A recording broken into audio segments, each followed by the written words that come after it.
So what I'm going to do is take you I'm going to take you back one step and forward two steps. First, I'm going to go back and we're going to look at actually how a travel photographer or an editorial magazine photographer thinks about shooting for story. Because one thing that I think people are quite sometimes surprised to hear is that when you go out for National Geographic Traveler or Travel and Leisure or whatever the magazine is, you're never looking for individual pictures. You're looking to tell a story. We're visual storytellers.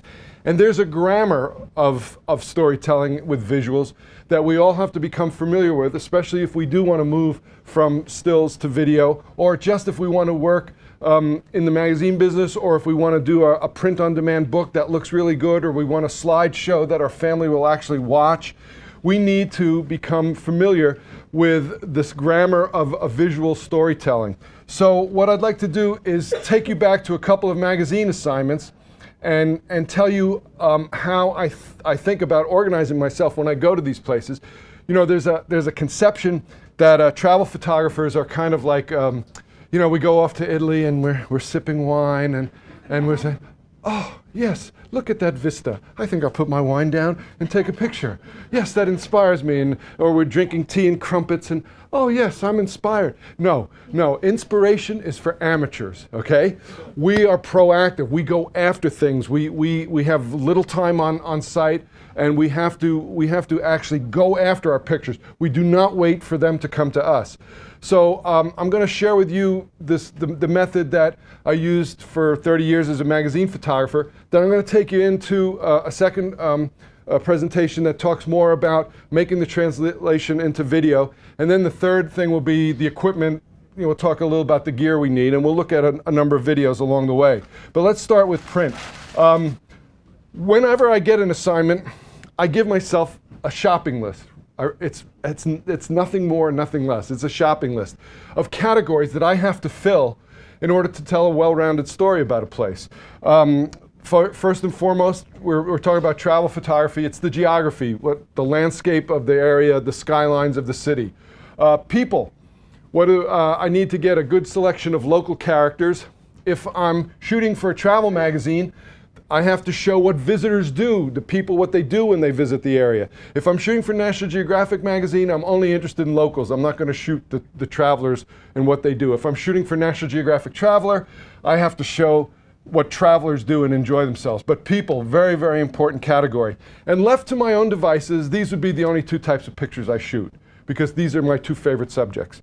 But I can't do that because I am charged with you know, giving a well-rounded portrait. So let's look what else. Culture. How can we visually capture the culture of the area that we're seeing? You know, writers have it easy. They can write about history, they can write about tradition and all that kind of stuff. If we can't see it and shoot it, we're helpless. So I look for, you know, typical performing arts, folk dances, folklore shows, that kind of thing. If I go to a museum, I'm not going in to make copy shots of the paintings or anything, but I'll go in to get kind of like the feel of the experience of going into, you know, the Museum of Modern Art here in Manhattan and shoot some overalls, kind of thing like that. So culture is very important. How do we identify that visually, and how do we tell that story? Festivals and special events. This is a real important category, and I've been known to schedule an entire assignment around a special event because the world is becoming more homogenized. I realized this even before the internet came out.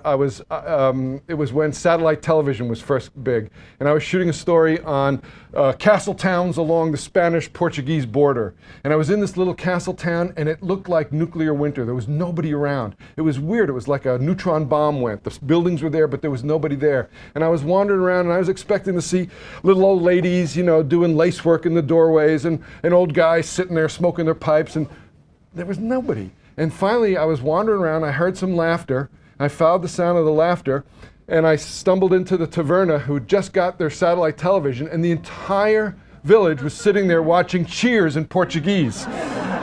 And I knew then that the world is getting smaller, and now everybody's sitting in front of the internet, they're sitting in front. So festivals, special events where people will come out onto the street. They'll be dressed in their traditional outfits. They'll be celebrating their culture. It's a very important thing to do to try to capture these things. Everyday life, neighborhoods and street scenes. And this is a very tough category because how are you going to make interesting pictures of ordinary life? And yet you have to give a feel for the streets, just the feel of the place that you're going. You know, you have to capture the energy of New York when you're shooting a story on Manhattan. You have to capture the peacefulness of a small Tuscan village if that's what you're photographing. So everyday life, neighborhoods and street scenes. This is a very important category. I keep looking down at my computer and the screen's blank here because we're doing this dual display. So if you see me look down and get panicky, that's what it is. I just have to keep looking up here. Sports and recreation. What do the locals do to pass the time? When I go to England, what do I look for? I look for cricket games, and I look for rowing, and I look for all that typical English stuff that we don't do over here, except in certain parts of Philadelphia you can get cricket pictures if you need it. That's an important thing to show the way of life, sports and recreation. In some of the places that I go to, wildlife is a big component. If you go to Africa, you're going to be shooting a lot of wildlife pictures. If you go to Iceland, you know, there's landscapes, there's people, but there's those puffins and stuff. So wildlife is you know, an important category, or can be. Here in Manhattan, maybe not so much, or not at least four-legged wildlife, maybe some two-legged wildlife we might have. This next category, my most dreaded, food, lodging, shopping, and nightlife. First of all, I'm so old that I have to go to bed early enough to get up late enough to do nightlife. I don't know what it is with I came back from Buenos Aires. They didn't start tangoing till 1:30 in the morning. It damn near killed me. But I got to shoot it. Shopping, I buy everything online from B&H. So what shopping do I do? You know, lodging. I don't spend much time in my hotel, but you know, it's important to certain, you know, art directors and editors that we show beautiful pictures of our lodging, and of course, food is a big part of travel. So that's another category. And I literally have a legal pad, and I've got these headings, and every day when I come back, I kind of jot down what I've got in each heading. And this is sport, you know, food, lodging, shopping, nightlife is always the one that's empty a day and a half before I'm supposed to go home. And then I go crazy trying to fill it. History, significant events or sites. How are we going to capture this? You know, it's one thing to shoot a picture of a monument, but if they're having a parade to memorialize what the monument is about, that's more of a real life thing with action that we can photograph. So the secret is, it's an air raid. The secret is finding things that are actually going on to photograph, because again, we're not writers. We can't write in the past tense. If it's not happening in front of us, it's no good to us. So, and then finally, oddities, funkiness, and serendipity. What's kind of unique? What's odd? What's fun about the place that you're visiting? So these visual categories help you to plan your coverage. And you know, if you come back and you're short on one of those, then you're going to go back out the next day and you're going to look for it. And this is what I mean about being proactive, seeking out things and then letting inspiration come. But if you wander around a city and just wait for inspiration, sometimes inspiration doesn't come. And there's a nice big sign over Dan Westergren's computer. He's the senior picture editor down at National Geographic Traveler, that says, "We publish pictures, not excuses." Yes, think about that. All right, so, yeah. Now, that's the content of the pictures, but I'm also shooting for a layout that needs pacing. So I'm going to pace my story with the different types of photographs as well as different content of the photographs. And I'm going to start thinking like a cinematographer, mixing the type of shots I want to do to create a visual narrative. And that would be the wide establishing shot. And this is like Cinematography 101, but I've been thinking this way for the last 30 years as a still photographer. And you should too, I think, if you're looking to become that traveling, you know, visual storyteller. Medium views, portraits or twofers, two people in a shot, close-ups and details, close-up shots, detail shots, very important, and POV, point of view shots. And you know, we are the most visually literate people to ever walk this earth. We've all grown up, even you know, folks my age, we grew up with TV, and younger folks have grown up, you know, with the iPads and everything. We are so visually literate, and we know how to do this, but we don't realize we know because it's kind of running in the background. And one way that I try to say to learn how to do this is to take your favorite TV drama, not a game show and not a 3-camera sitcom, but a drama like Law and Order, and watch that show for 15 minutes with the sound turned down. Now you gotta watch it with the sound turned down, otherwise the sound is gonna draw you into the story and you won't be watching critically. And watch how the editor and the director mixes these shots up. I mean, look, the first 15 seconds of Law and Order, you know, it's bump, bump, boom, skyline of New York City, right? Wide establishing shot. Bump, bump, medium view, detectives Briscoe and Green walking down the street. Bump, bump, close-up saying, yeah, I was gonna go on vacation, but the Lou brought me in, you know. Bump, bump, close-up and detail shot. They come across the body in the gutter, cut throat and everything. Bump, bump, point of view from the corpse up to Jerry Orbach saying, gee, she's not having a good day. Boom, 15 seconds. You've got every right there. In the first 15 seconds, watching with the sound down, you know what the story is. You don't even need the dialogue, you know, because the skilled film crew has shot it correctly, the editor has edited it correctly. But as a magazine photographer, or if you're creating a print-on-demand book with blurb.com or whatever, or you're creating a slideshow to share with your family and friends or wherever it is, you need to do this too. Because, you know, establishing shot after establishing shot after establishing shot is going to put people to sleep. You need to mix up. So we've got the content, now we've got the type of shots. So let's go and look at how this is applied in real life on real assignments. A few years ago, I was sent down to French Polynesia for National Geographic Traveler. It's a dirty job, but somebody had to do it, and I stepped up to it. And let's take a look at these categories. Let's see how we did. I had to, basically I had about 6 days, 6 nights, 7 nights, 6 days to capture 2 islands, Moorea and Bora Bora. So that's not a heck of a lot of time for a magazine story. But I knew that I wanted that scene setter, that establishing shot, and so I arranged to get up in the air. I asked my editor if I could have a budget for helicopter aerials. These are French islands, so everything is expensive. Any island that's run by the French, you can count on $50 hamburgers and helicopters that are outrageously expensive. He gave me $400. It was $1,200 to rent the helicopter for an hour. So I volunteered to go on medevac flights and hold the bag, but they didn't take it. But he did give me 15 minutes for $400. And during that time, I shot, you know, horizontals, verticals, wides, you know, getting the lay of the land. You know, James Mitchell called Bora Bora the most beautiful island in the world. I had to make pictures that kind of reflected that.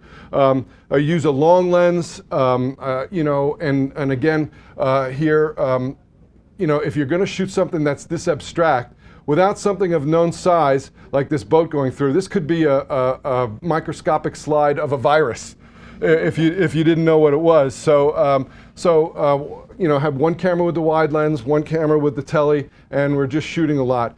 Getting the lay of the land. If I go to an island and it says Bellevue, I'm going to go to where the Bellevue is. And I went in the middle of the day, I went at the end of the day, I went in the morning, trying to get that overall establishing shot of Moorea in this case. So getting my establishing shots. I planned it during a special event. I planned it during Bastille Day, and the local ladies would put on their beautiful hats, and they were raising the French flag and the local flag. And then they had, as they often have during these kind of special events, cultural things like the fruit race, where the young swains of the village load up with 70 pounds of fruit and they go on a race. You know, if your timing isn't there, you can't shoot this. I always say that shooting the picture is actually an afterthought. It's being in the right place at the right time. Back when I was a newspaper photographer across the river in Union City, New Jersey, we had an old timer there who used to say, and I don't think this originated with him because I've heard it in a gazillion other places, but there's no secret to a great news photograph. It's just F8 and be there. And most of us tend to obsess on the F8 portion, the technical portion. What camera, what raw converter did you use? Was your, what lens and all that kind of stuff. That's the easy stuff in photography. That's the easy stuff. The hard thing is being there, being in the right place at the right time, having that ability to be there. Like my friend Jim Richardson said, when Bob Gilka first saw his portfolio, Jim said that Bob Gilka, who's the director of photography, looked at it, and Jim was from Kansas, and he said, kid, if you want to become a better photographer, you're going to have to stand in front of more interesting stuff. And so standing in front of interesting stuff, finding the interesting stuff, the festival, so you get the fruit races. If I was there a week later, I'd be pounding sand, literally, So anytime I go to a special event like a parade or something, I always go early. I look where they set up, and I work around the edges of special events. That's a tip too. I go early, look around the edges, but be there. Being there is the key. Taking the picture is almost an afterthought. It's finding it. Hotels, we were talking about food, lodging, recreation, so I was staying at this nice hotel and tried to get a little artsy and shoot it through the thing. Here we have over and under of the other hotel we were staying at. I guess I should refer this way, but I'm looking over here because my screen is blank. And this is a technique that involves putting the camera in a housing with a dome port and using a very wide lens, shooting when the sun is overhead so it penetrates into the water. And I'm trying to keep my editors awake. There's only so much you can do with a thatched cottage, so I'm trying to give a kind of an interesting point of view on this.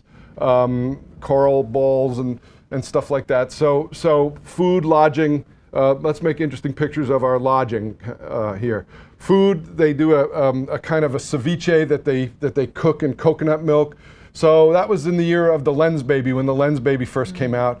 And when you reach a certain age, you try desperately to appear like you're hip. So me using the Lens Baby is one of those desperate moves of trying to be hip.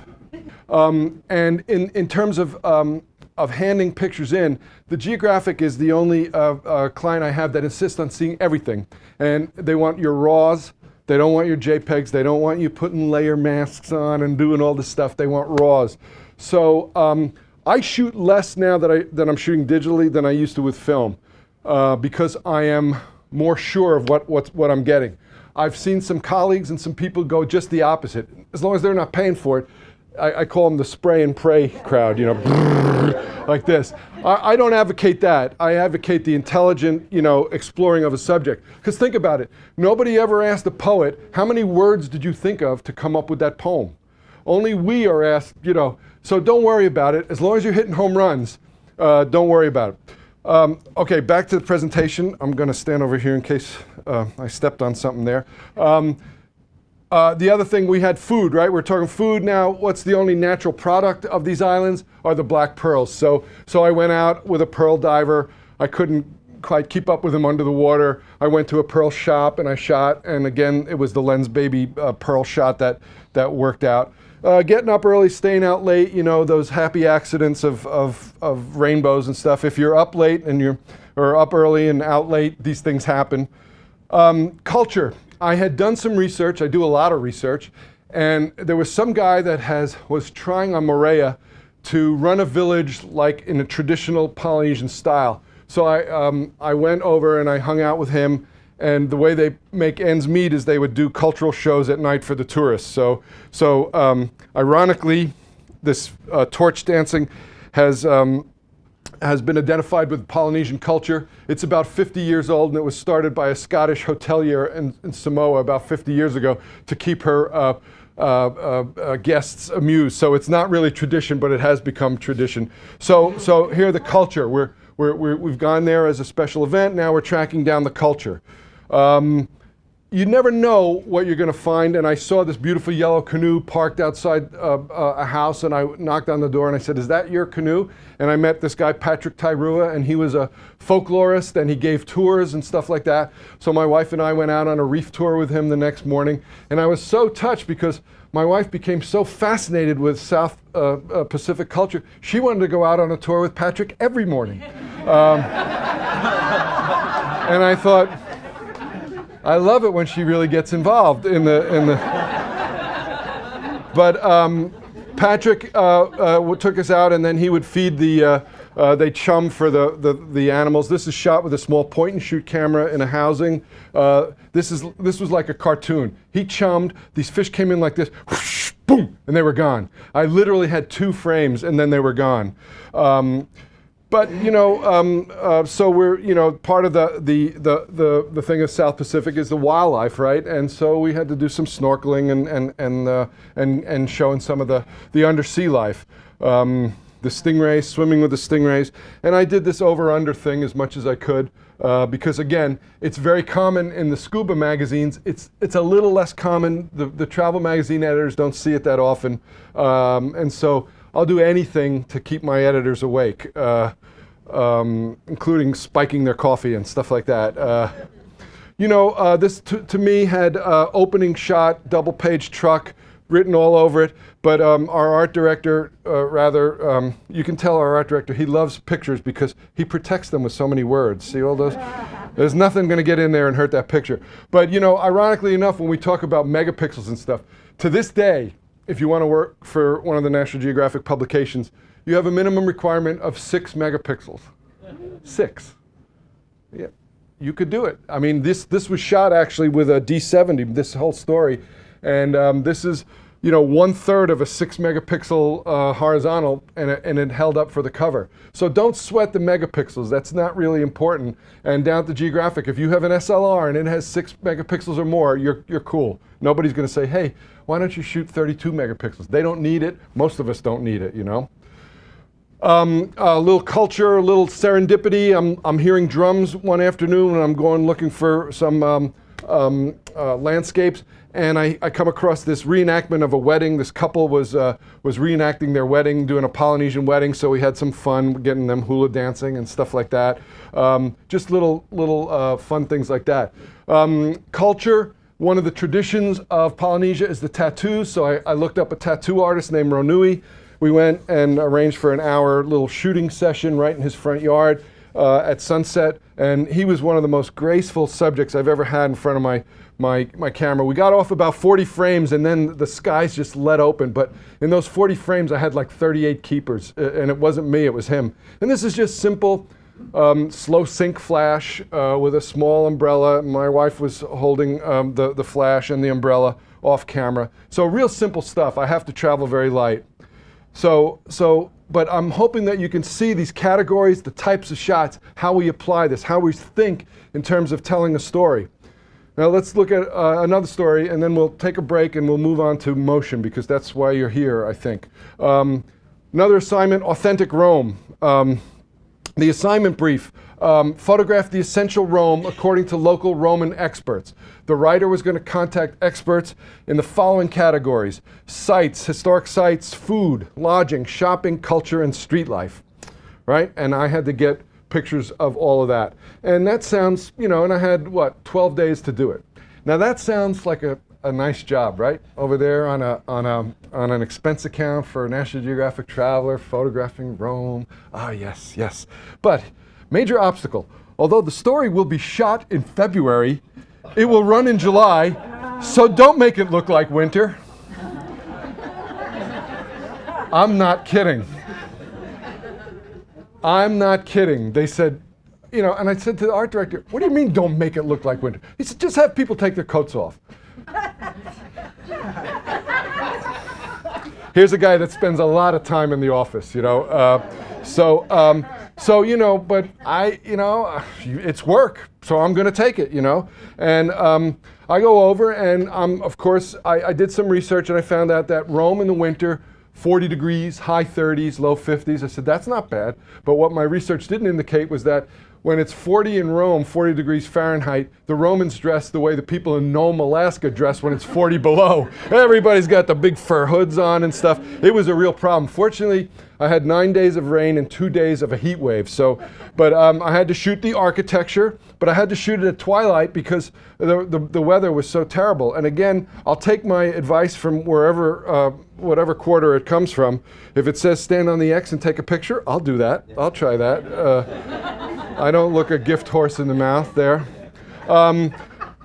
Rome doesn't really have a skyline, but I did find if I went up in the hills, there was a nice shot, and I went up there about 3 or 4 times in the bad weather until the light broke that one day. That one day I was very busy when it got sunny. You know, you have to shoot the cliches, the iconic shots. You know, the stairway of the Vatican Museum, everybody does it because it's so beautiful, so why not do it? But again, you know, that business of Piazza Navona. Of course, if you look real deep into here, you can see that the fountain was under construction. So again, Massimo was with me now, and I just said, Massimo, find me someplace on the second floor that I can shoot. And he would just ring bells, and he would say, oh, we have the most famous photographer from America here, blah, blah, blah. And we got up in an architect's window, and he let us shoot and stuff like that. So I was solving that problem by solving the weather by shooting at twilight, solving the winter problem by doing a lot of overalls. The Pantheon, they like the kids sketching in the Pantheon. Street shooting. Is this not the most self-referential generation ever to walk the earth? They don't even finish kissing before they post it on their Twitter feed, you know? I mean, you know, that is really, you know, is she really into that guy? I don't know. Can you be into if you're kissing and shooting at the same time? So, you know, street shoots in neighborhoods. The young girls from Scandinavia being hit on by the locals as they go down the shopping street. You know, the carriage drivers lounging around on that one during the heat wave there. And, you know, when the working class neighborhoods in Trastevere, when you come across a situation like this, you don't just kind of walk up and start shooting. You're in a kind of a tough neighborhood. It's not the most touristed place. So I'm looking, it's cold, everybody's cold. I'm not going to ask them to take their coats off, but it's a nice kind of street situation. So I got to instantly ingratiate myself with these guys. So I go into the cafe, there's a cafe right over here, and I buy 12 coffees on a tray, and I bring them out, the little coffees, and I hand them around, and they're like, whoa, okay. And then they're like, here, pull up a seat. You want to take some pictures of our chess game? And I'm like, well, geez, yeah, I do. Thank you, you know? It's stuff like that. And so, you know, it's how do you ingratiate yourself in a very short time into people's lives. And it's all the best photojournalists can do this. I mean, it's just like the schmooze factor kind of thing. Italians are always on their phones, as we are. Twilight is weatherproof. You know, I said it rained a lot, and Massimo and I would plan our twilight locations. We'd have a taxi and we'd try to shoot at least 2 locations per twilight to make it work. And twilight, you know, even if it's pouring rain at twilight, you can make some interesting pictures. And twilight is the travel photographer's best friend because it's weatherproof. Nice little grab shots, you know, some cadets in front of the Pantheon. People, you know, I went to where the wedding palace, the domestic wedding palace, you know, the city hall where they do the civil unions, and just shot a lot of that. Hotel owners, one of our experts, this was our historian, that's his apartment in Rome, right by the Colosseum, not too shabby. Looking for around the edges of an event, remember I was talking about the edges? These guys are thugs. They dress as centurions, they hang around the Colosseum, and you have to pay to have your picture taken with them. And if you don't pay and you try to snap their picture, they'll come after you, and there's, you know, they're constantly being arrested by the police for physically threatening tourists and stuff. So I went up to this big guy and I said, look, I think it's €5 a picture or something like that. I said, I'll give you €20 and I'm just going to hang out here for an hour. He says, you don't want your picture with me? I said, no, I just want to take pictures maybe of you, but I'm just going to hang out. So for an hour, I took pictures of him, and then he went on break, and this is what I got on break, and that was the picture, you know? So around the edges of the event, you've got to work. The Swiss Guard and a tourist, you know, we're just looking for those little juxtapositions, trying to make interesting shots of everyday life. Remember that category, neighborhoods, street scenes, everyday life. On the warm day, this young couple, her mother was a designer that I had to photograph, and I got them, bought them some ice cream, bought them lunch, and took them on a little shoot. Because I know that my art director down at National Geographic Traveler, even though the readership is 55 to death, you will never see anybody over the age of 35 pictured in our magazine, because our art director likes it to be kind of like the cast of Friends goes on vacation, so I have to look for the cast of Friends, wherever I go. And this is a very attractive young couple, and I think this is the shot they ended up using, one of the cafes that we scouted. You never know what's going to end up on the cover, and again, that art director, he protects the pictures with a lot of type. Nothing's going to get in there and hurt it. And food, lodging, shopping. I can't tell you much about food photography. One thing for sure, first you shoot it, then you eat it. And we shot the famous cafes. We shot the roastery of what's supposed to be the best coffee shop in Rome. And a lot of the swankier restaurants, they wouldn't let us shoot while people were there. They just wanted to shoot empty rooms. But I know that my editor doesn't want to look at empty rooms, so I asked when they set up the tables, and the waiters setting up the tables, became a little bit of a life, kind of a little life in the picture. He kind of reminded me of a matador, the way these guys would whip these things around. And then the chef would make us a plate to do a food close-up. So you're seeing all these categories being filled, being proactively filled, tracked down and filled, and not waiting for inspiration. Not even waiting for our food to get too cold. Shoot first, shoot fast, and then eat. It's a tough job, but I've managed it. Shopping, the Via Condotti, that's what this is called. And again, it's cold, it's wet, and so I'm shooting from the Spanish Steps at twilight to make it look like something. And then, we're going into the shops that I had to work with and trying to get some life into the picture. So, hotels, find the fanciest room, shoot it. These are the have-to shots, a famous chocolate shop, I forget what it's called. Nightlife, again, go to bed at 9, get up at 1 and go out. This is the thing. One thing about digital photography has made shooting in low light just amazing. I mean, back in the day, Kodachrome 200 was our high-speed film. The grain was so big, you could play softball with the grain, and so now when people are saying, oh, my APS is just a little noisy at 3200, I'm like, really? Really? I got noise for you. Kodachrome 200 at 200. That's noise.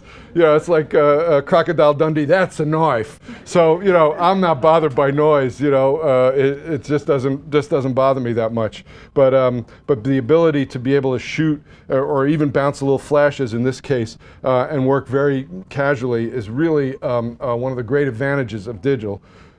I don't even remember taking this picture, but it was on my take, so it's probably mine.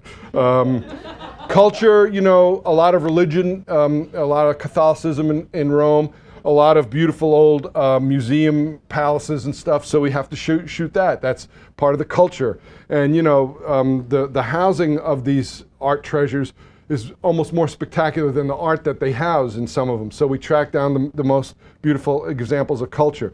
The Vatican wouldn't cooperate with us, so you just had to take the tour. I took the tour that would put me up on top at 11 o'clock on a Sunday. It was one of the 2 sunny days when the Pope comes to the window, so I knew there'd be a fair amount of people in the square at that time. So you're thinking, this was shooting on the way through some of the fences on the way up to the tower. You're thinking all the time, this is a Sistine Chapel, you're not allowed to take pictures there. But everybody does, I got in with this brother and sisterhood. They were going to do a procession. We got priests coming home from work. We were trying to, talk about the Catholic Rome and the processions.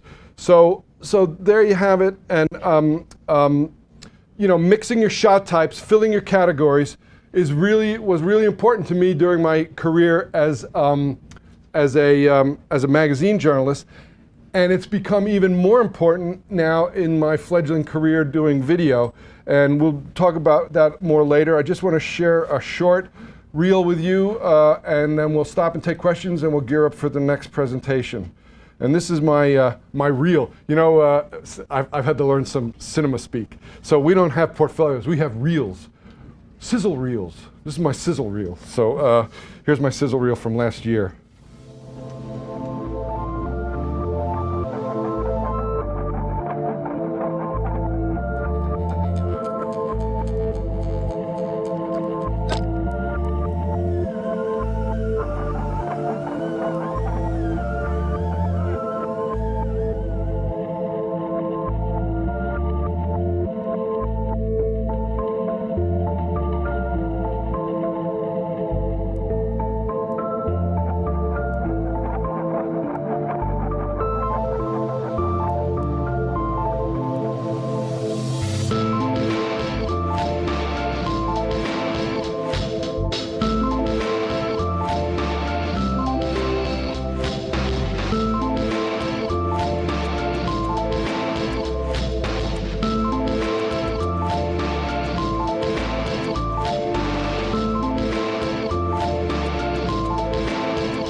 And now, thank you.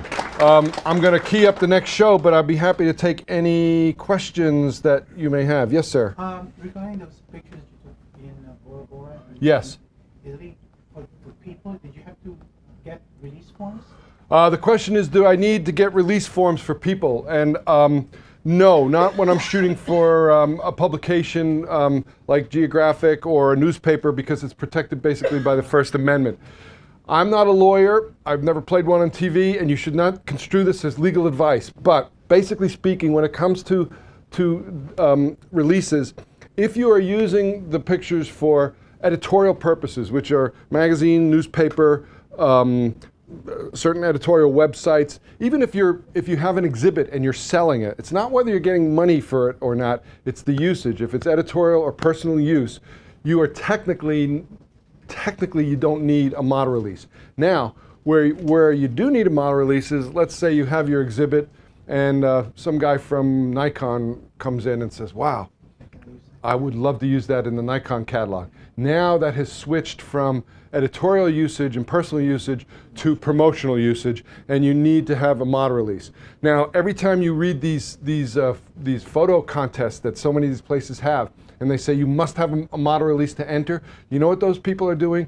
They are collecting pictures for promotional use on your back. They're taking, you know, if they say the entries become property of them and you must have a model release, you know that they are going to be using those pictures for promotion, which is not fair. I mean, if it's the prize winners and they're going to have, you know, use those pictures for promotion, then there's a quid pro quo. You've won a prize and they want to use your pictures. But so many of these photo contests, you know, really be careful, because they just want your pictures and they want them for promotional use. They're building a stock library on your blood, sweat, tears, and vision, you know, and they don't say that.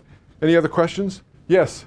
Did you ever combine writers and photographers to work on a story like that at the same time? How does that? When writers and photographers work on most magazines, National Geographic or whatever, sometimes you travel together, sometimes the photographer and the writer travel separately. The National Geographic likes to think that a writer and a photographer are two storytellers with two different milieus telling the story about the same place. So generally speaking, a National Geographic story will not move in lockstep. You go along, and if you cross every once in a while, you know, if your writer finds a great interview subject and you make a beautiful portrait of him, bingo, that's nice and stuff. But most of the time, the way a writer has to work and the way a photographer has to work are two different things. So there's coordination, but if it's a good magazine, it shouldn't be lockstep. Now, having said that, I have worked for a lot of magazines where if the writer says that if you stand here, black is blue, and you go up there and you shoot a picture and black is black, but the writer said black is blue, it's your fault, the photographer. So, you know, sometimes there are places where the writers are still king. But I try not to travel with a writer. First of all, it's so hard to get them out of the bar. And I can say this because my brother's a writer, and we've cooperated on many a story. As far as writers go, he's pretty good. But boy, some of them are just gigantic pains. So yeah, we try to avoid each other at all costs, but we keep in touch, you know. Yeah. In your reel, where the ladies carry the baskets, go up the thing, where was that taken at? That's taken in Lijiang, China. That's a folklore show with a cast of literally hundreds. And it was designed by the same guy who designed the opening of the Olympics for China. They're grooming this part of Western China as being the acceptable cultural minority Tibet for Han Chinese tourists to go visit. So Lijiang is becoming like this cultural Disneyland of China, where the Nakshi people are just like the Tibetans, except they're not as obstreperous, you know. So they're being groomed. This area is being groomed, and it's quite fascinating because it is kind of like going to Tibet. But this show, it's called the Lijiang Experience. It's the mother of all folklore shows. My brother and I always said if we had a nickel for every hotel folklore show we've sat through, we'd be millionaires. But we'd never seen one like this. It's quite spectacular. A couple more questions, then we're going to move on. Which camera did you use for that video? That's a mix of several different kinds of cameras, Nikon D7000, D5100. I'm also shooting some Sony NEX now. I like the little NEX 5N, the little NEX 7, and the NEX VG30 camcorder I've been using. So it's a little mix of everything there. Yeah. I noticed you had an editor for your reel. How do you articulate your vision for your reel to the editor? Good question. I work, the kid that edited that reel, my youngest son used to babysit that kid. And he just graduated from Temple Film School. And whenever I want to try to look young and hip, I give Ryan my stuff. Whenever there's a story to be told, I edit it. So I just gave him this and I said, make me look like exciting, you know, and stuff like that. And yeah, because I never would have picked that music with that lo-fi thing and everything, but he did that. But I'll talk a little more when we look at a couple other videos how I work with him. Basically now my editing has gotten to the point where I can do a rough edit and then I'll bring him in to just clean it up and you know, if he sees any obvious mistakes and stuff. But it's very weird when you're 60 taking orders from a 22-year-old. But I got to get used to it. It's the new world. Okay, all right, one more question here. Yes, the question is, what do you do at the end of the day? What's your on-the-road workflow? This is one of the great things about film that I missed. Because when I shot film, you'd come into your hotel room, there'd be the film bag, you'd throw those things into the film bag, and you'd go down, you'd have a nice dinner, a glass of wine, go to a movie, do a crossword puzzle, read a book. Now you're like a monk. You're downloading, we gotta rename, caption all the things, make triple copies, put that one hard drive in the safe, you know, in case the room gets broken into and stuff like that. So basically, there's a couple of hours of digital homework every night, and that's why you can really get exhausted if you're shooting long summer days, you know, working sunrise, working sunset and stuff, and you come back and you just want to kick your feet up, but and if you let it go 2 or 3 days, you're toast. So we try to keep up with it every day. Alrighty, let's talk about this move for us from stills to video, and let's just look at a 90-second.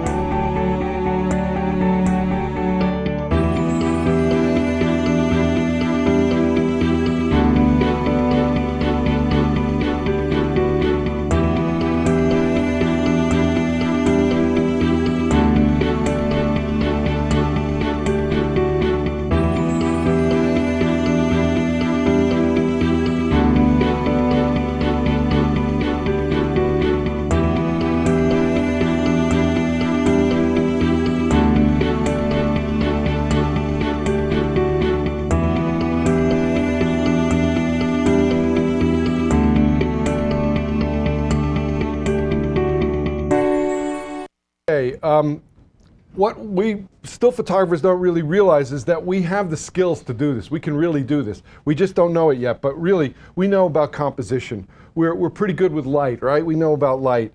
Moment, we know about anticipating and capturing moments.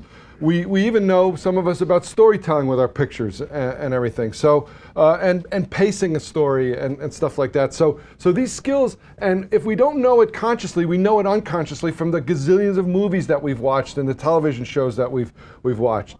But there are some things when you dip your toe into video that can get very, very confusing, and they can get kind of discouraging right in the beginning and kind of set you off. So let's decode a little of the language of video. Codecs, capture versus editing codecs. You know, we come from a world of what? JPEG, TIFF, and RAW. Boy, is that going to sound good to you after you mess around with video for a while. Frame rates, you know, faster may not be better on some of this stuff. Large chip versus small chip cameras. So let's first talk about codecs. What is a codec? It's a compression, decompression. It's the way footage is compressed and decompressed. DSLR shoot a compressed IPB as opposed to an uncompressed all iframe, although some new DSLRs like the GH3 and by Panasonic are shooting all iframe. I think some of the Canons will now. But basically it's the difference between a TIFF and a JPEG.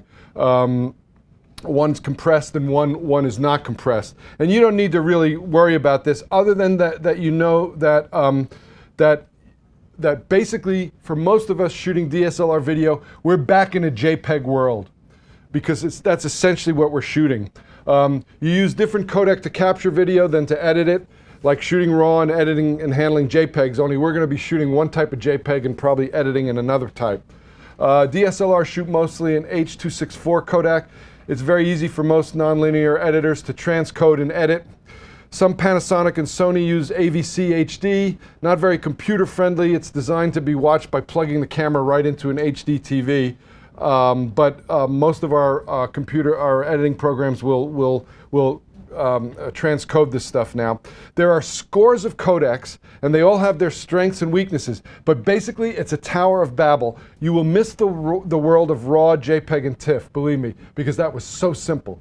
You shoot RAW and JPEG, and that was it. Would that we could in video. There is a camera out now that's a reasonably priced camera that's shooting RAW. It's called I forget what it is, but Blackmagic. Thank you, Blackmagic camera. But it's not very practical for a lot of the other stuff we want to do. So basically, what we're shooting is, we're shooting basically a JPEG. When we're shooting video, we're essentially shooting JPEG. It's a process file, and thus you should do everything in your power to get it right at the moment of capture. Those of us who have gotten used to RAW, where it's like, okay, if we're in the neighborhood with exposure, that's okay. If our white balance is off, we'll fix it in post. Not so much with video. You can make changes, these kind of changes, but you're going to be throwing out information, and it's going to start to degrade the footage. You can alter things like color, balance, contrast, saturation, all the global changes we do in Photoshop, but with limitations. The ability of your footage to be graded, and that's video talk for messing around in post, depends on the bit rate. Remember, when as still photographers, we're interested in the bit depth. How our RAW files, I don't know how many bits of depth they have and stuff. In video, it's bit rate. Most DSLRs shoot anywhere from 12 to 25 megabits per second. 50 megabits per second is considered ideal for broadcasting and color grading. So you don't have a lot of latitude. So the thing is to try to get it right when you're shooting, because you can mess with it a little bit, but it starts to fall apart unless you have a camera that's really cranking. And some of the newer Panasonics and the Canons are cranking it up, and you can get hacked Panasonic cameras that are very, very fast, have very good bit rates. But basically speaking, like the BBC won't take anything below 50 megabits per second. Not that I'm in any danger of shooting for the BBC, but chip size. Traditional video cameras use 1 to 3 small chips. They shot 60 interlaced frames per second, and it gives a very distinctive video look with extreme depth of field in every shot. It's like watching TV news, Everything is always in focus from the very front to the very back because the chips are so small. And 60 interlaced frames gives it a very video-looking thing. DSLR shoot mostly 24 progressive frames per second. This gives a very filmic look and allows for artsy, narrow depth of field shots because we're shooting with bigger chips, an APS-C size chip or a full frame size chip. So with our fast lenses, we can start to look like movies by using that narrow depth of field and exploiting the beautiful bokeh of our lenses. And when I say bokeh, I'm not talking about the odor. I'm talking about B-O-K-E-H, which is the Japanese word for the quality of the out of focus portion of the image, that creamy out of focus background that everybody craves. So traditionally, movies are shot on 35 millimeter film turned sideways, 24 frames per second, and this has created what's come to be known as the cinematic look. And it's even why the least technically aware viewer can tell video from cinema. You know when you're watching video, you know when you're watching film. In the old days, if those of you who watch any British television, for a while they would only shoot outdoors on video cameras and they'd shoot indoors on film cameras. So when the characters went outside, all of a sudden it looked like video, and it was the most jarring thing. And I can remember as a kid watching that and saying, whoa, there's something funny there. But they just didn't have the budget to do it both places. So we know when we're looking at cinema and film as opposed to video, we can feel it. DSLR video allows us to get a big-time cinematic look with small, relatively inexpensive cameras. Frame rates, 24 frames per second is the standard for movies and cinema. Why? Because it was found way back in the days of silent movies that it took 24 frames per second before the human eye would look at this progressive thing as being motion and not jumpy. So basically, it was the slowest shutter frames per second they could shoot and still have it look like a movie. So, and to save film, you know, you're using up less frames. So 24 frames per second is the standard for movies. 30 frames per second is a video standard. I can start to tell now after a couple of years the difference between 24 and 30, but most of the time you can't. 60 frames per second is another video standard, but most people shoot this to slow it down to 24 and get nice slow motion. And we'll look at all of this in just a second. Now, here's the weird thing about video. Your shutter speed, you're basically working in a world with one shutter speed, because your shutter speed, in order to get natural looking frames, your shutter speed should always be approximately 2 times the frame rate. So basically, if you're shooting 24 frames per second, you're shooting a 50th of a second as your shutter speed. And if you change it too much, if you drag it too much, it'll start to look like a hallucinogenic dream sequence from, you know, the movie Hair. And if you speed it up too much, you get a very choppy staccato look, like the first 3 minutes, 5 minutes of Saving Private Ryan. Spielberg's cinematographer shot that. I was told, you know, I've read like about a 2/50th of a second, and it has a jarring look. So basically, we're working in a world with one shutter speed, which makes exposure a little different. So let's just continue here. We'll talk a little about that. 24 frames per second gives you the cinematic look. 60 frames is great for shooting slow motion when you retime it on a 24 frame per second line. So these are all the points that I just made, so we don't have to dwell on it. Let's take a quick look. Here's a sequence, 60 frames, played at 60 frames. It's from a story about a steam engine. And it's very smooth, very nice, but it looks video-y, you know. And now we're going to look at that same 60 frames per second played at 24. It's very smooth, it's very nice for slow motion. So the reason why you want the option to be able to shoot 60 frames is it lets you shoot very beautiful slow motion. Now, controlling exposure is very weird for us. You know, it's like cue that movie guy who says, imagine a world with only one shutter speed, you know, and that's our world. You have to stay as close to a 50th of a second as possible for a natural look. But what if you want to shoot at f1.8 for sexy bokeh on a bright sunny day? Even at ISO 100, you're down to f8, f11. So variable neutral density filters or neutral density filters come to the rescue. And these are basically, neutral density filters are just like gray glass that you put in front of the camera, and they come in different strengths. Well, these variable ones allow you to twist it like a polarizer and vary the strength, usually between 2 to 8 f-stops. So basically, that's how we control, that's how we block the light in. We're a 50th of a second. If we want to shoot at 1.8, even outside on a bright sunny day, we have to put one of these variable neutral density filters on and dial it down until that's the proper exposure. Indoors, you kind of use the ISO to control the exposure. You need the 50th of a second shutter speed. Let's say you want to shoot, it's low light indoors, you shoot at f1.8, you want that narrow depth of field, you want to let as much light in. Now you vary, indoors it's a matter of setting those two parameters and then varying your ISO till you get your proper exposure. It's important to know how high you can go in ISO before it looks terrible. For most of our cameras, 1600 doesn't seem to be a problem. I'll go up to 3200 without really sweating it, but then again, you know, I'm a little more tolerant of noise than a lot of people. So those are a couple of the technical things. Now, the other thing that we have to do is to learn to sequence our vision. And what do I mean by this? I mean, as still photographers, we've been trained to wrap it all up in the one photograph. You know, we want to get the whole story in one photograph. That's what my training as a newspaper photographer was like. That's what most of us do. But we need to overcome our tendency to want to get everything in one shot, because you just can't compose a shot and then keep the camera going. You've got to break the process down into pieces, not summing it up in one shot. It's called shooting sequences. So we talk about the 5 shots.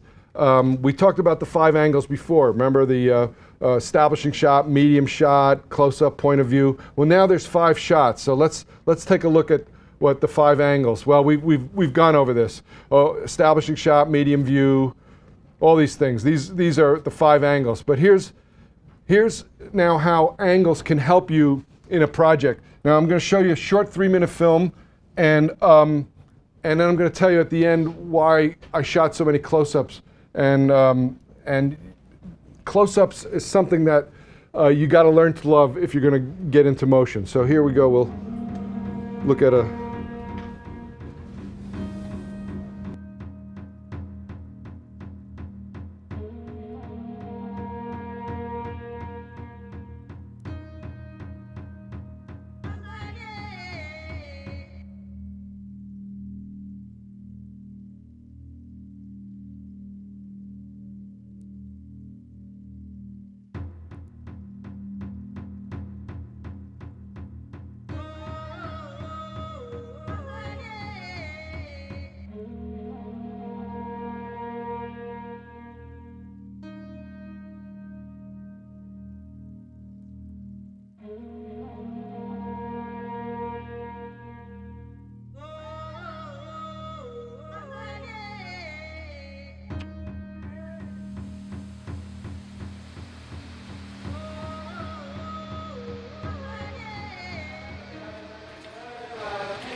So we were supposed to stay all day in the village, and they're going to do a demonstration of their dancing and everything for us and stuff. But it's determined that if we don't get out of that village now, we're not going to be able to make it out at all because the mudslides are starting. So we pile back into our Jeeps and we go back, and they said, don't worry, these guys can come through the jungle and they'll come to the hotel to give their show. So I'm forced to shoot. You know, I had all that making up and spitting the water and putting the makeup on is right in the hotel, like, carport. There are guys with, like, trays of mojitos walking behind and stuff like that, and I'm supposed to make it look like, so just close up, close up, close up, close up, close up. You didn't know that you were at the luxury hotel car park there because close-ups save your angle. So what are the 5 shots? And this varies, of course, but basically it's a close-up of the action, it's a close-up of the reaction to the action, or a close-up of who's conducting the action. It's the point of view of the person conducting the action. It's an establishing shot where the action is taking place. And then it's a creative beauty shot or 10 that ties into the action. So if you're shooting a video about Geppetto the shoemaker, so you come in and there's Geppetto tapping on the shoe. So you get a shot of Geppetto at the table tapping on the shoe. Then you get a close-up of Geppetto's hands. Then you get a close-up of Geppetto's face. Then you come behind Geppetto and you shoot over his shoulder. Then you go and you frame Geppetto through a line of shoes on the rack or whatever. And then you stand on a chair and shoot straight down on Geppetto, and you get 10 more good close-ups. And that's breaking an action down into a sequence. And believe me, this takes some getting used to, because you got to work fast. And you have to be very creative. And I never shot a lot of macros or close-ups. My wife was always, who was my stock agent and everything, was always on me about shooting more close-ups of food and shooting more close-ups. I was, ex-newspaper, wrap it up in one big shot. But now I have learned to love close-ups because, it should be the 10 shots. It should be those 5 and then 5 beautiful close-ups after that. When you've covered 5 shots of an action using more than one of the 5 angles, you've created a sequence. So here's a typical sequence. This is from a little video I did for a nonprofit down in Camden, New Jersey. Seeing Alexander Cummings play after he had been at Oberlin for 2 years now. He's going into his junior year. And I remember starting Alex when he was a little kid, little long-armed kid walking in the band room. He's a testament to, what it is you can do after hard work. And after hard work, you will be rewarded. After he's traveled to China, performed with Stevie Wonder, he took time out to pay it forward and come back to the camp this summer and work with the kids. So we had the two kids playing. We had a close-up of Alex's face, close-up of his hands, close-up of the other kid's face. I never got around to get the POV shot, but that's how we break it down there. That's a typical sequence. Now, the importance of close-ups. You avoid the dreaded jump cut. And a jump cut kind of spoils continuity. A jump cut is when you go from one similar frame to another. And it can be, some directors use it for effect, and it can be very effective. But when it's done by mistake, it's not very good. And a typical jump cut would be like a shot frame like this, and then frame like that. It's called a jump cut because it's just not right. It's not the way we're used to seeing it. So instead, you'd go, the close-up will help you. So you go from the overall shot, you come in on that face, you come in on that face, and then you end up there like that. So close-ups help your editor avoid jump cuts. What shooters have trouble with illustrating is the passage of time. We're used to following action, we follow everything where it goes. And really, for the passage of time in film, sometimes we want to let the action go right through our frame. So we don't want to get into what's called fire hosing, and that's you've seen it on YouTube, right? That everybody's like whipping it back and forth, following the action and stuff, and it's like the hallmark of amateur video, fire hosing. Let the subject enter or leave the frame for a natural movement of time. Here's a little compression of time sequence. This is from a story about this guy that runs this old costume barn in the middle of Bucks County, Pennsylvania. So he's talking. I had no children, and so they sort of adopted me with my mother's permission. I had 2 mothers. And when Mr. Cargill passed away in 1986, he left the company to Mrs. Cargill and to myself. She and I ran it for another 7 years. She passed away the same day he did, 7 years later, and she left the company to me. I searched for a place to relocate, and so you see the man left the frame at least on 2 or 3 of the shots, and once somebody leaves a frame, there's the automatic assumption of the passage of time. Points to remember, keep the action moving in the same direction. The natural movement of action is left to right. In this case, we were going right to left. Sometimes you can use dissolves to indicate passage of time. You cut on the action. Remember when he opened the door from one angle? As soon as he opened the door, we saw him from the inside opening the door from that angle. That's a good place to cut.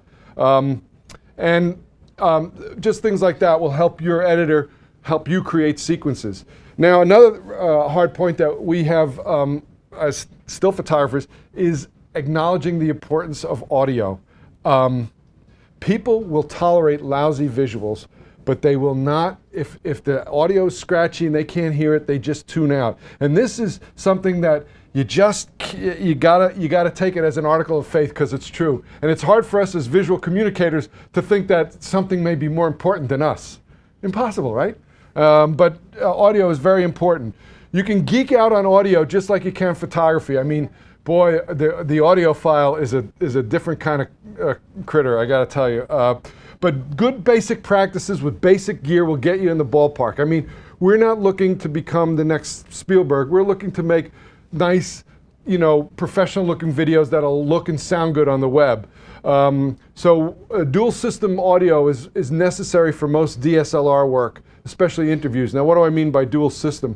Well, it's recording to an audio recorder like this gentleman has going right here. We record the sound into an audio recorder and we replace the sound on our track on our camera with the sound from the audio recorder, which is going to be recorded with better mics and at better quality.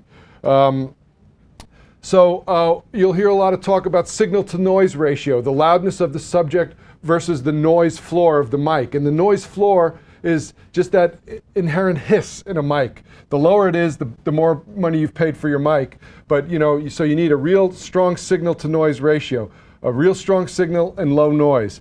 Get mics close and protect them from wind and plosives. That stuff will pop the audio entirely. For most of us, using a small shotgun mic right into the camera will be fine for natural sound, the incidental sounds while we're recording. But for interviews and music, you want to use an audio recorder or a real camcorder with decent audio noise floor, or a low noise preamp like those from Juice Link. So this gets a little complicated, but there's a little typical setup there of there's my little mic, there's my audio recorder, and there's my camera. In most cases, they're getting better, but in most cases, the in-camera DSLR mics are inferior, so we do the dual audio. We record audio on the camera for reference, and then Final Cut 10 will just replace the bad audio with the good audio. It's all automatic. You just throw all the clips together and you tell it to make it so, and like Jean-Luc Picard, it happens, Final Cut Pro 10 will automatically sync separate audio. There are other, if you don't use Final Cut 10, there's other programs like Dualize and Pluralize that will do the syncing for you. When you aim a shotgun mic right at a subject, you'll pick up noises and sounds behind them. It's not really good for interviews, but it's okay for action. But if you're shooting an interview, the best place to have a mic is pointing down, because the only thing you're going to pick up then is the floor. But you'd be surprised what aiming a mic at somebody, even a shotgun, will pick up from behind them. So, and you can use a light stand as a boom pole. So there's some of the technique things. Now, there's story structures that we have for when we're talking about video. And it's pretty simple stuff. It's the same kind of stuff that the storytellers from before the written word, introduce a character, an appealing, friendly character with a desire to do something, throw some obstacles in his or her way, and watch how they overcome the obstacles. I mean, this is basic storytelling from the get-go. It still works. Every Hollywood movie uses it. Every good novel uses it. It's that same thing. But we can open with a good mood or visual. We introduce our main character. We state the problem or the mission that the main character has. We take him or her on a journey. We watch them overcome an obstacle or complete the mission. And we wrap up with a visual reference to the opening. Now let's see how this story structure, keep this story structure in mind for this simple story. This is a little long. This is almost 5 minutes. But David Brommer told me that the B&H audience here has the best concentration span of any audience. So I'm going to show you two videos that are almost 5 minutes, but they're pretty chunky stories. So we'll look at them. But let's think about the story structure here. Introduce the character, state the problem. Let's see how the problem affects them, and let's see if they can overcome the problem. And this is a story about a small country store in Horatio, South Carolina. I read about it in a newspaper when I was passing through Carolina. This store's been in the same family for 200 years. 7 generations of this guy's family has run the store, and it's been the post office for the last 100 years. But due to budget cuts in the post office, this store may be closing. So and this was shot for Reader's Digest, both as a still story and a video. So I think we can kill those lights.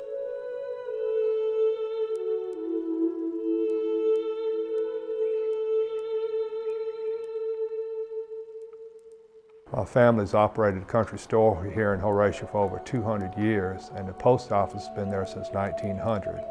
But unfortunately, we're facing the possibility of extinction due to budget cuts in Washington, D.C. I think we're the 7th generation to operate it. My father before me operated it, and that was his lifeblood. He didn't hunt or fish or have any hobbies, but he loved that country store. If you look up there, you see that Blackman's cow powder. That price on there is 35 cents, and that's my father's handwriting. He passed away in 1991, but he started operating the store in 1938, and he took a lot of pride in it. The post office and the store is important to this community because of the simple fact that it's our heritage. We see all our neighbors here and find out what they're doing, how the health is. This is an important networking tool, you know, and with it gone, I don't know how people are going to stay in touch as often because society these days, we're growing very closed off from each other. All right. How y'all doing this morning? If they closed this post office, a lot of these people would lose their sense of communication with one another. Think about an artery being blocked. If the post office leave here, that's an artery. It's being blocked. That it may not kill us, but it's gonna slow us down. It's gonna make us sick. It's gonna make us weak. All right, baby, have a blessing now. You too. Steve, be holler at you in the morning, buddy. All right, Craig.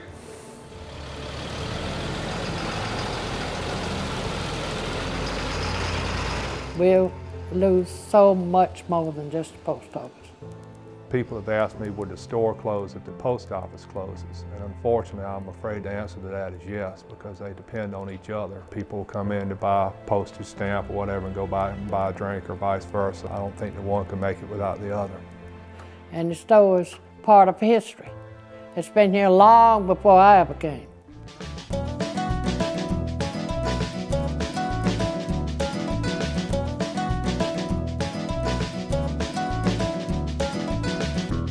Yeah, if you look at some of the old pictures in the showcases from days gone by, they used to come up here in a mule and wagon and hitch your mules out to the post outside. It's just some really neat pictures of customers we had in the past, and each unique person has a unique story.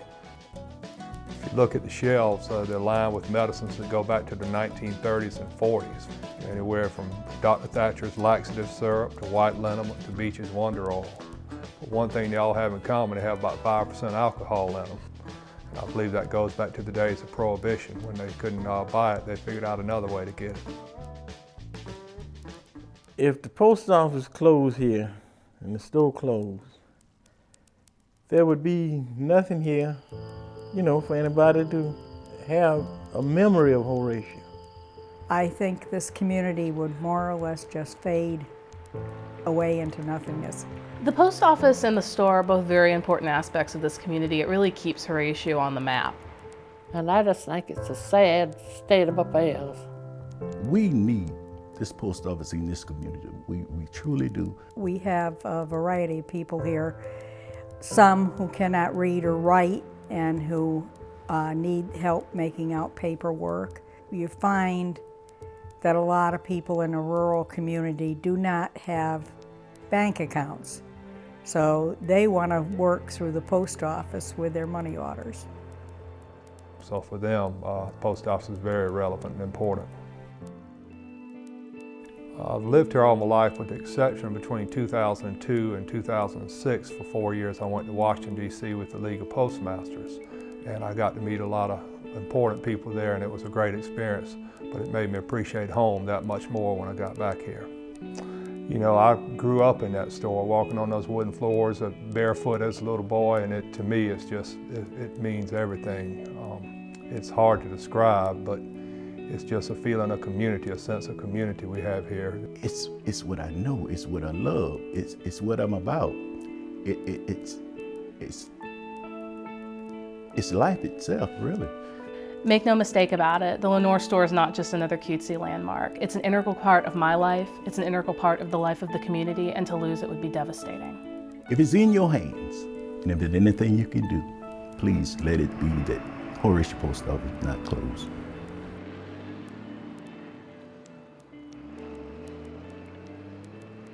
So there we see, you know, that classic story structure. You know, you have the sympathetic, in this case, town, the problem that they're trying to overcome. Have they overcome it? Not really. The post office is going to stay open 2 hours a week, 2 hours a day for 5 days a week now. And they're looking for somebody to go down there to Horatio and work for $14 an hour, make $28 a day, and work 5 days a week. So if anybody's interested, you know. So it was one of those kind of non-solutions.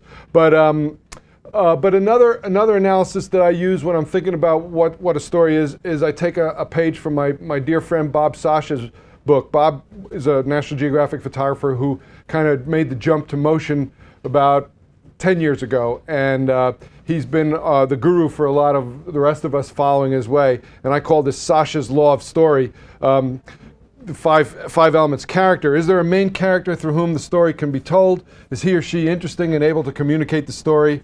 Are there supporting people who can help corroborate and support the main character? Is there a process with a beginning, middle, and end? Does the character go through a change or overcome an obstacle? Visual. Is there a process the characters are going through that's visible and visual? Can it be seen? Access. Will they allow you to witness the process? Can you physically get close enough to record the story? And finally, time. Do you have enough time to witness and film the evolution of the process? So these are the 5 points that Bob uses to analyze the potential for a story, and it really works. If you don't, I mean, you don't have to have all 5. Not every story is going to be a struggle, but there's got to be a process or something. Not everybody is facing imminent, you know, demise and everything like that. But let's just take a look at another. This is about 4.5 minutes, and this is just a process story. About restoring an old steam railroad, and then we'll take some questions. A major restoration on a steam locomotive is a really big job. You literally have to tear it all apart, piece by piece, and put it all back together again.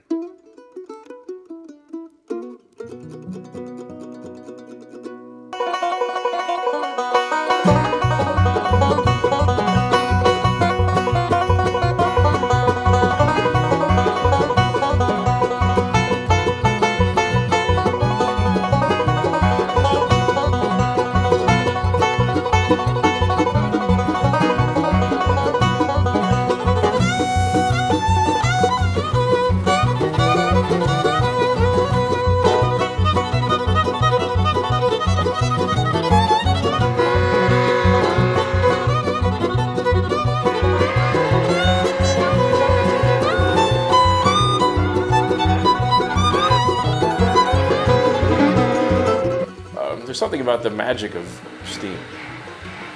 The sights, the smell, the sound, the bell, the whistle, the steam escaping, the smoke, all that excites all the senses. Number 40 is a 280 consolidation type steam locomotive built by the Baldwin Locomotive Works in Philadelphia, Pennsylvania. It was built in 1925 for a short line railroad in North Carolina, and then it came to the New Hope and Ivy Land in 1966. What 40 went through this season was what they call a 1472 inspection, which is 1472 service days, or once every 15 years, the boiler has to be stripped down, retubed, inspected, and at the same time we had to completely replace the number 3 axle, which was original from 1925. Quite a bit of work to do on the engine this year. In order to do an inspection like this, unfortunately, you have to take everything off the boiler and the locomotive. The air compressors, the generators, the domes, the air tanks, all the plumbing, all the wiring, all the rods off the running gear, the jacketing, all the black shiny metal on the outside of the boiler, all the insulation underneath it. Everything has got to be removed off the engine so you can do a thorough inspection of the exterior of the boiler. At the same time, all the tubes have to come out of the inside so you can do a thorough inspection of the interior of the boiler. Now, to put it all back together again, you have to do everything in reverse. So you start with new tubes. They need to be cut to length. The ends need to be prepped correctly. And the holes in the tube sheets at each end of the boiler need to be prepped so they receive the tubes accurately. Once the tubes slowly get inserted, installed, slid into one end and slid to the other and made sure that they're the right length, at that point the tubes need to be rolled and expanded to swell inside the hole inside the tube sheets, and then the firebox end needs to be welded and finished.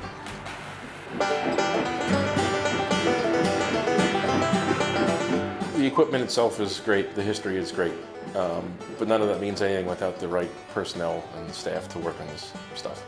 And I believe we have a very dedicated, loyal shop force of all ages, mostly young guys, some of which has been passed down over the generation, the knowledge and the skill set it requires to work on this stuff. And it's not just a 9-to-5 job for these guys. I mean, it's a labor of love, and you have to have a certain passion for it. Because it is a fairly filthy environment to work on this stuff. You have to like what you're doing in order to do this. No one gets up in the morning and says, I want to go work for a steam railroad. It is a lot of hard work working on the steam engine, but you know, it's somewhat rewarding at the same time. The torching, the welding, the grinding, and the trail of sparks off the grinding wheel. Some guys find that rewarding, and that's the case here. 40 turns 86 years old this month. And we hope it runs for another 86 years. And there's only about 200 operating steam locomotives in the entire country. There's something about the magic of a steam locomotive that appeals to people of all ages. All the machinery's external. You can see it all spinning around when it rolls down the tracks. The bell swinging back and forth, the smoke, the steam, the whistle, the chugging, all that.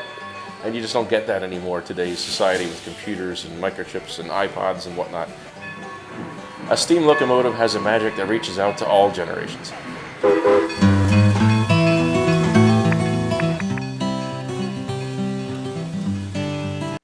That we see going through the fixing of the engine and stuff like that. So these are the kind of little stories I assign myself to do, to, you know, especially in the beginning, to get my chops up to the point where I can actually go out and do this for a living. So you've identified your story. Now what do? You avoid the total panic of being in the right situation without a clue of how to start. A simple formula for you to start off would be to do a short story about a place, identify 5 or more actions, and shoot sequence of each one of them. So let's take a typical situation, the restaurant. And you think about 5 actions, 5 things that you see typically at a restaurant. You see people eating, right? So you shoot a sequence of eating, you know, hands, faces, over the shoulder. You see the chefs cooking. You shoot a sequence of that. Waiters taking orders, making menu recommendations, busboys cleaning up, people paying their bills. If you shoot 5-shot sequences of each of these situations, you or your editor can probably edit a story out of it. So because there is this tremendously panic-filled feeling when you start shooting video and you don't know what you're doing. But so you break it down into these actions and you shoot these sequences. So now the ball is in your court. Go shoot a video. Any questions about what we've seen in this second section? We're moving right along. I brought a small, how did I do the tracking shots? I brought a small slider with me, and you know, I didn't get a chance to use it as much as I'd like, but I slid out from behind the bush to look out over the hills and stuff. And I'm going to talk about that. It's funny that you bring this up. I'm going to talk about some of that extra equipment in this next section. Checks in the mail for you, my friend. That's a good question. Yes, ma'am. I noticed in your video, not the interview parts, all the other B-roll stuff. It's up there like 3 seconds on average. It's 3 yeah. seconds. How much B-roll are you shooting for those 3 seconds? I try to keep the camera going about 10 seconds, but I've just watched some instructional stuff from these guys, Still Motion, up in Canada, who are phenomenal, and they're saying 3 to 4 seconds and move on, 3 to 4 seconds, move on, because 3 to 4 seconds is how long it's going to stay there, and you want to be sure to get as many as you can. So in the beginning, I would try to keep it going 10 seconds. But now I'm shortening it a little. I'm trying to make it a good 3 or 4 seconds. You never know what Exactly. But you need, what you know you're going to need is a lot of shots. And you know, no editor has ever looked and said, geez, I had too many cutaways here. They're always saying, I don't have anything to cut away to, you know, or you're thinking, I could use a close-up. So the more shots, the merrier. More shorter shots rather than fewer longer shots. The question is, when do you shoot at 60 frames? When do you shoot at 24? I'm trying to identify as many subjects as I can that might look good in slow-mo. I'm not really trained to look in slow-mo yet, so I could shoot a lot more at 60 frames, but I'll go to 60 frames for that, and then I'll go back to 24 for the rest of the stuff. Yes, sir. I tried doing an interview of two little kids, 2 and 5, and they were moving all over the place on the couch. How do you keep that in focus? You need to set the camera at certain, they kept going in and out of focus. Have you tried Adderall? They weren't even going next day on the couch. Kids and animals, man. I mean, why not start with the hardest damn subject? You usually shoot in shutter priority, and I would put it on auto ISO, and I'd crank it wide open inside. But as far as keeping them in focus, kids moving, that's tough, man. That you know. There's no secret to that except practice, and maybe, you know, interview their parents and let the kids just be B-roll or something. Shutter mode, meaning shutter priority. No, but what setting? Well, if you're shooting 24 frames per second, what's the setting? Okay. Twice the frame rate, 1/48th of a second or 1/50th is what most of us have there. Yes? Are some of these handheld, or they on tripod? Some of this is handheld, but I really don't like much that I don't shoot on a tripod or a monopod. And we're going to look at some of this equipment in just a moment here. Let me see here, gearing up in the section on gear. Before I fire that up, yes, sir. When you did the shots on the locomotive, did it look like it projected over time? Yeah, that's a time lapse. And it's what you do is you shoot a still picture at a given interval, 2 seconds or 5 seconds, and then you put that together in something like QuickTime, and it makes a movie out of it. There's probably, David's probably had time lapse guys in here giving whole. This is a whole specialty now, and I'm not an expert in it. I just do very simple time lapses, but there are guys out there that put them on motorized dollies and stuff like that. But basically, you shoot. Some of our cameras, like the Nikons, have a built-in intervalometer. You shoot a picture every 2 seconds or 4 seconds, and then you use a program like iMovie or QuickTime it will take those sequences and make it into a movie, and that's how you get that time lapse. Photoshop will do it. Lightroom will do it. Yeah. Okay. When you're a one-man band, you're shooting still and video. How do you prioritize? Shooting still and video, how do you prioritize? I got to tell you that the more I do this, the less I think that they're doable together. Because whereas the equipment can very quickly switch back and forth from one mode to the other, your brain can't, at least my brain can't. Of course, you're a lot younger than me, so maybe you can process things faster. But I kind of get into a video mode, and I'm thinking video, and I get annoyed when I start thinking stills, or if I'm shooting stills, I can't be grabbing video because it really overtakes me. So I don't know how to answer that yet, because more and more clients are asking for that. Shoot us a little video, shoot us some B-roll, and it's like, oh, give me another day and I'll shoot you the B-roll. Okay, let's, yeah. When you did the interviews for the post office, how did you light that? Was it natural light? Or No, that was lit with a couple of LED banks of LEDs. I had a main light on here. I had a kicker coming from here, and then I had a third one on that potbelly stove in the background. So it was three little LED panels. And we got to move along because it's 26 and I got to get you out of here by 6, otherwise you all turn into pumpkins. So let's just go. I'm going to go really fast through this gear stuff because this information you can find almost anywhere. Your DSLR is just the start. You need to set up your tripod for video, mics and audio recorders, LCD loops, monopods, braces, continuous light sources. Any questions? No. Stabilizers, sliders, and cranes. Let's look at it. Keep your favorite tripod, but your ball head may have to go. And to make your life easier, get a tripod leveler. You know how with a ball head you can level things off? Well, we're talking now these tilt and pan heads that I used to hate as a still photographer. And unless you want to keep adjusting the leg height, unless you're on very even ground, these levelers, these tripod levelers are very, very nice to use. You put them between your tripod head and some video tripods have it built in, but a leveler is really good. Now pan heads come in different sizes. The Manfrotto HD 701 seems to be the standard for DSLRs. I use this little small one when I'm shooting my little NEX cameras, and then there's some really gigantic ones. But you do need a good pan and tilt head. Rubber bands, little rubber bands help you with your pans. Instead of grabbing the handle and panning, you use a rubber band, and that stretch kind of makes up for the slight jerks and differences. So really a 2-cent rubber band is going to help your pans look a lot smoother.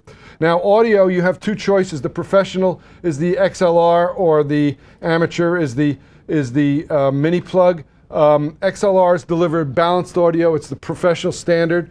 XLR needs an adapter to plug into your DSLR because your DSLR has a socket for this. XLRs require audio recorders that are bigger as well. Now, this could be kind of a little bit of sacrilege. Audiophiles may be able to tell the difference, but if your video is headed for the web, and if you practice good audio technique, it's really hard to tell between XLR and mini plug. And when functioning as a one-man band, functioning as a travel photographer, where every ounce and every inch counts, I have an XLR mic, but I never use it. I usually use a smaller recorder and the smaller mics. For our purposes, we're going to use the smallest, lightest options that will do the job well enough. Now, this is blasphemy in the audio community. I'm liable to be mugged and hurt badly just walking down the street if there are any audio guys that are listening now. But I'll tell you, my own choice, the Olympus LS10, has been discontinued but reintroduced. Olympus reintroduced it. This one on the right, the Sony PCM M10 is getting rave reviews. This gentleman, if I can just pick this up, this is the Zoom H4n. This is kind of the industry standard for mics. It has XLR, and it has its own mics and stuff. And thank you, sir. And that's kind of another very popular one that everybody uses. But I like small. I'm travel, right? The older and heavier I get, the smaller and lighter I want my gear to get, So I like the Sony MKE 400. The Rode Video Mic Pro is very nice. Nikon makes a dedicated mic. These are small mini plugs. What I will always buy is the Dead Cat. They cut the wind. They're expensive, but they're worth it. Why they're expensive? If there is an industry where your profit ratio is very high, it's getting some secondhand polyester, sewing it in a sock, and selling it for $50. But anyway, they're worth it. It's like that old joke about why is divorce so expensive? Because it's worth it. It's just. No, I've been married for 38 years. I'm married to my first wife. That's just a joke. When you have to do interviews on the fly, and a little lavalier mic and an extension cord is it's like the poor man's. Since most interview subjects are stationary, this smaller, lighter, reliable, non-battery dependent alternative to a wireless mic. You get a 10-foot headphone extension cord, you get a lav, you lav up your people, and you plug it right into your recorder or your camera, and you've gotten, your audio quality goes right through the roof and you're talking about carrying a couple of extra ounces in your camera bag. If you're going to shoot with your DSLR, you need a loop for the LCD, because you can't shoot what you can't see. And there's several ways to attach it. You can attach it via the tripod socket. You can put a neoprene sleeve and slip it over if you have an articulated screen, you can do something like this. You can glue a frame and then that snaps the loop on, or you can do this very bizarre thing with the Hoodman crane. So there's a lot of ways to do it. This is my favorite. It's very easy. You slip it right on an articulated screen, but you need an articulated screen to do that. Variable ND filters helps you maintain the shutter speed. We were talking about that, right? Allows you to shoot wide open outside, which can also minimize sensor dust. Sensor dust is a major pain in video. If you're down at f/16 and you've got a big lump of sensor dust up there, you just can't go up there with your cloning brush every 24 frames every second and do it. So So you want to, I never shoot too stop down. You want to keep your apertures moderate or wide open for video. Stability. Nothing looks worse than shaky video. DSLRs are poorly designed for handheld use. Stabilizing devices, you know, and those things, make them portable and not like this. This was from a satirical video about people getting carried away with their rigs.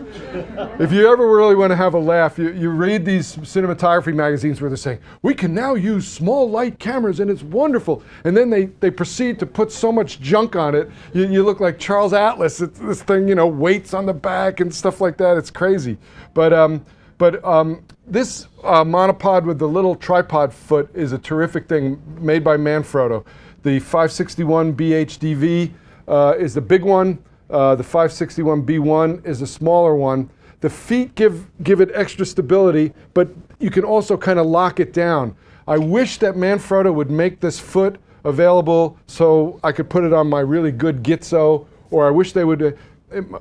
Unfortunately, it's a great design, but the one is too big. The other monopod is too small. And they really need to put it on a graphic, a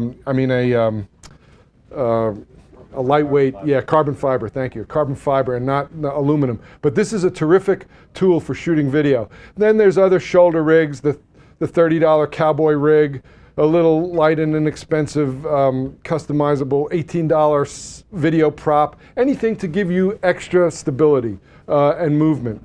Then there are camera stabilizers that are kind of the poor man's Steadicam. These are very touchy, you got to balance them and everything, but they can give that flying look, that Steadicam look. They're a pain to balance, they're very finicky, but the results are good. Continuous light sources, your little flash is not going to help you. You know, I'm a big proponent of speed lights, but they're not going to help here. Many shooters have some source of continuous light for the old days. Many shooters of a certain age, like Randy in the back there and me, we have hot lights from way back in the prehistoric times, and I never sold mine, so I still have my Lowell lights. But you still can't beat a little Lowell total light for size and power output, but you're dependent upon electricity and they get very hot. So these LED panels are really nice. They're kind of the video shooter's equivalent of a shoe mount flash, but they're not created equally. You want to check the size, the dimmability, and the color balance of your LEDs. 96, 312, 600. 312 is about as many LEDs as you put comfortably on top of a camera. These go on top of light stands. Points to remember about LEDs, some of them have a greenish cast, so make sure they offer a minus green, a light magenta filter to take away that magenta cast. 312 is about as large as you've ever put in on a camera. Some of them are dual color temperature from daylight down to tungsten. Very nice because you can balance it with whatever the prevailing light is. Always check your battery options. Larger ones require proprietary rechargeable batteries. Smaller ones may run on AA's. And make sure they dim because it's nice to be able to dim down the power. You can't really diffuse them because they have a short throw. I'm trying to figure out how to get a slightly softer look to my big panel. I haven't quite figured that out yet. Sliders are the poor man's tracking shot. A slider looks like this. They're lighter and cheaper, maybe not as smooth as they could be. Some of them have ball bearings and they are even smoother. But this is the poor man's tracking shot. Like in the movies, they'd lay down a railroad track and they'd push the cameraman on a cart. This is what, on a dolly, yeah, this is what we do when we're shooting DSLRs. Slider considerations, can it fit in your luggage? You only need a short slide to make the point. Sliders work best with wide angle lenses with something in the foreground to glide across. And use the lightest camera possible to attach to your slider. The rubber band trick helps with slow, smooth slides as well. They look classier than panning because your actual point of view is changing. So it really adds to the look here. Jibs, small cranes, can add a nice production value as well. And some of them are very portable and break down. I'm not going to show this whole thing because we're coming up right on the end, but I'm just going to show about 30 seconds of this and notice how the slider and crane shots add to the production value of this short video. We'll look at a minute of it.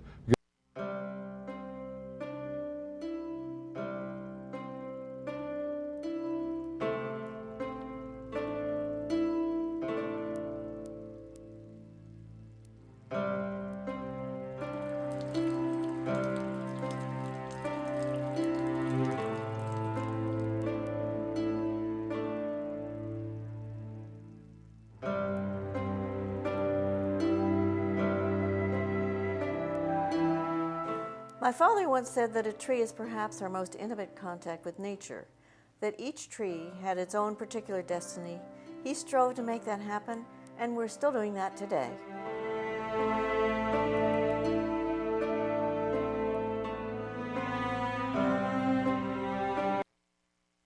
Slider shots, crane shots, really make it nice. So to recap, the essentials for a DSLR video are a small shotgun mic for on camera, an audio recorder and a mic extension cord, a loop for your LCD screen, and a small on-camera LED light. That's what I consider to be the essentials. Secondary but very useful, a tripod leveler, a pan and tilt head, a lav mic and extension cord, and a compact camera with good video. And if you totally get hooked, a wireless mic setup, portable slider, shoulder brace, shooting rig, Steadicam, jib, all that stuff that David will gladly sell you. Larger hot lights for interviews. And wow, look at that, 5 minutes to 6, we're finishing up. Thank you very much for being a wonderful audience. For more information, please visit us online, give us a call, or stop by our New York City Superstore. You can also connect with us on the web.